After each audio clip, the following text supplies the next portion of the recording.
Hello, my name is Ailey Barnett, and I want to take a few minutes of your time and let's talk about the Bible, God's Word. Have you ever considered the Bible as being like a map or an instruction manual? Well, the big thing now is GPS.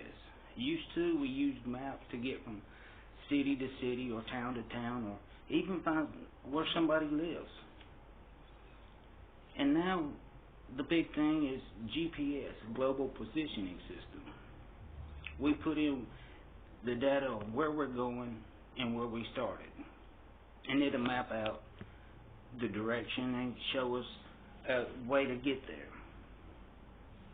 Well, let's think about the Bible as being like a GPS, except for it's God's positioning system. See, the Bible shows us and gives us directions for our life. Tells us the way to go. And when we get off of God's path, He'll redirect us back to Him and His way and the path that He has shown us. Or it could be like I said, an instruction manual.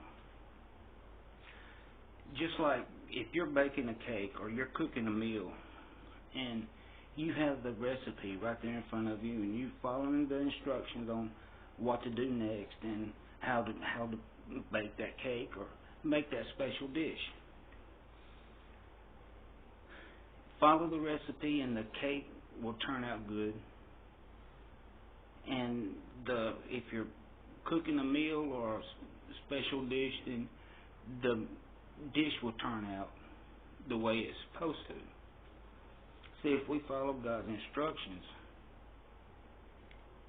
then things will work the way He has set up for us.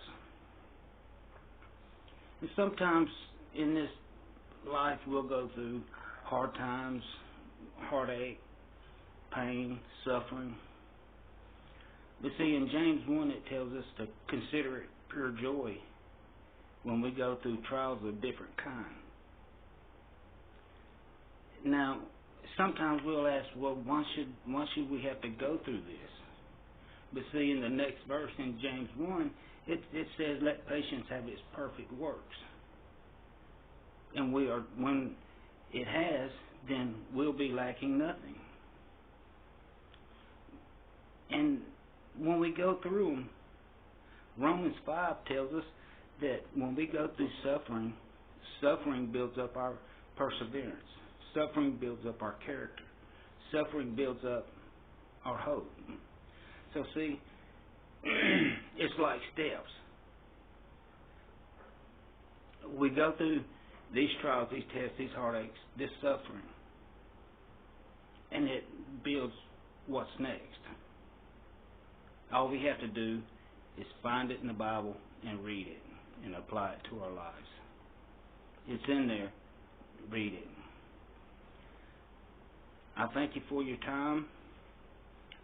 And remember, keep reading, keep believing, and keep the faith. Thank you.